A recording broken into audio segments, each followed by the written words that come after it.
Welcome to our show. In this episode, we wanted to address something extremely serious from the standpoint of the Santa Rosa County Sheriff's Office, and I want to welcome Sheriff Johnson, sir. Thanks. Glad to be here.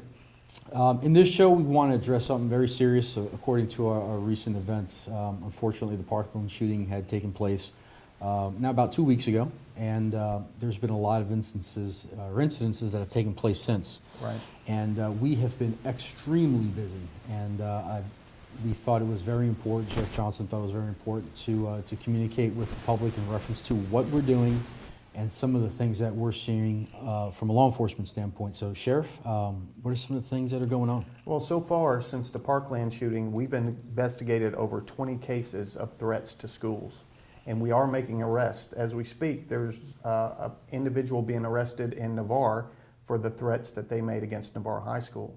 So we take these things very seriously, and just to let you know that if you post a threat via internet, Facebook, whatever, email, that's a felony. That is an actual felony, and we take that very seriously. You will be tracked down and you will be arrested. And now to the parents, I would say this: we're doing everything in our power to protect your children, and we will continue to do that. But we need your help. We need you to monitor your kids when they're on Facebook. Check their phones out. Just, no notice. Just take a look at their phone. See who they're communicating with, because it's a scary world. The internet's a very scary world, and they need protection from you as well as us. So we take this seriously, and we hope the parents of Santa Rosa County take it seriously as well. Sheriff, some of the questions that we've seen online is, how come some are being arrested and some are not? And I know some of the cases that we've worked on, specifically in the south end of the county, some of them did lead to charges and some have not. Can you kind of talk through that? Right. I think the ones that have not been charged, if I'm not mistaken, we haven't had concrete evidence linking them to the crime. Now, if we we track down through social media and find out the person who posted it and it's in concrete, we know who did it, we're going to arrest them. It's not going to be one of these things, well, we'll let that one slide. If you commit a felony in Santa Rosa County and we know about it, we are going to arrest you. That's our jobs. There was that one instance in the south end of the county where, and the folks at home don't really know this, and we want to share this information. Sheriff, was one where the kid had made a comment, and then it's just like anything else. You start here, by the time it gets to here, that comment completely changed. And it was a comment where two individuals were getting into an argument, and he says, "I'm going to shoot you." It became the school's going to get shot, and it was just the rumor mill took that and ran with it. And that's why that individual wasn't charged. Right. Because it wasn't a direct threat. Well, and he didn't commit a felony. So I would tell you this: if you threaten to shoot somebody, that's considered assault. If you point a gun at them, it's aggravated assault, which is a felony. But just saying you're going to do it, if I tell an individual I'm going to shoot you or I'm going to beat you up, that's assault. It's a misdemeanor. And as Rich said, it gets blown out of proportion. I mean, it starts off with, I'm going to shoot you. By the time we got a hold of it, the guy's coming to school with an AK-47 to shoot everybody. And of course, it morphed over, I guess, 5 or 6 different people. And every time it got to the next person, it was a little bit worse. Yeah. So we didn't have an incident with an AK-47. No. But there was nothing. There was no gun involved in that scenario at all. It was just, he made the comment, I'm going to shoot you. Yeah.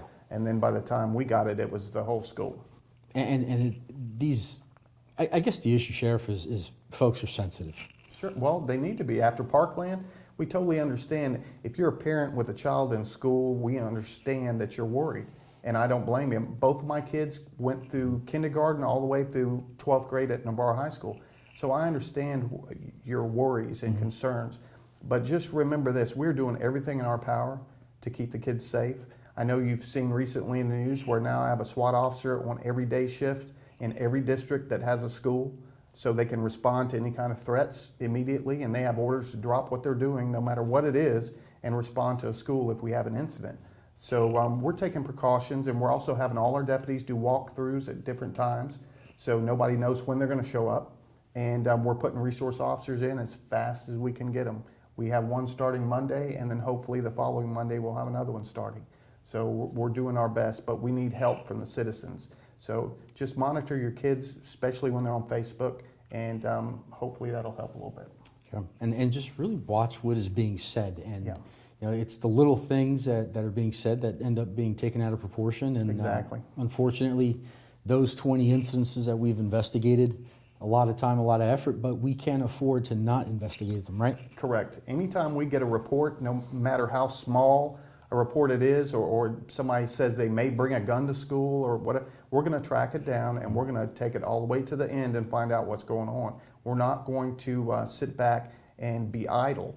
So just remember, if it's reported to us, we will investigate it and we will come to a conclusion, whether it's unfounded, as in that one case, or the arrest we made today on a felony charge.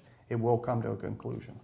You know, a really good thing that's come out of this, if anything, the most significant is going to be the communication between us and the school board as well. Yes. We've really partnered with them in daily communication. Can you kind of expand on that a little bit? We have, and we've had meetings with the superintendent, Mr. Rosdick, and he takes it very seriously as well. So we've been coordinating several different things to help keep the kids safe. As I said, the walkthroughs and things like that. So just know that we have your children's best interest at heart, and we will do everything in our power to protect them.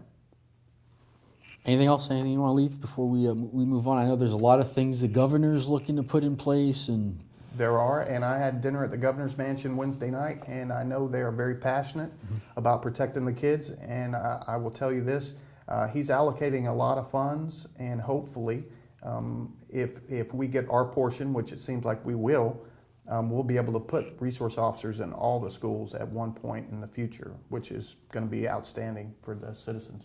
how does that look realistically? I mean, we have a problem with the hiring. We do. How's that kind of We work do, out and for us?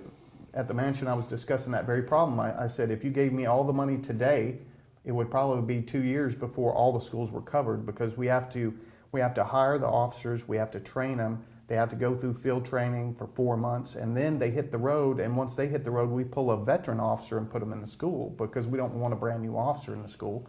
So that takes time, and for 28 schools that we're looking at putting resource officers in, that's gonna take a little bit of time. Was there any out-of-the-box kind of thinking that took place, or ideas that came out of the meeting with the governor? Or?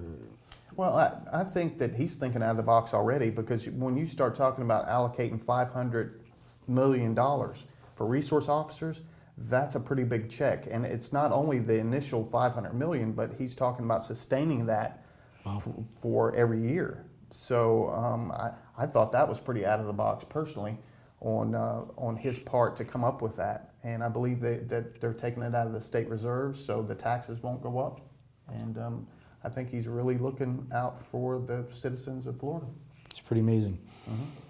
That's all I got, sir, unless there's anything else? Okay. Well, we'll catch you on our next episode. Thanks for tuning in. Thank you.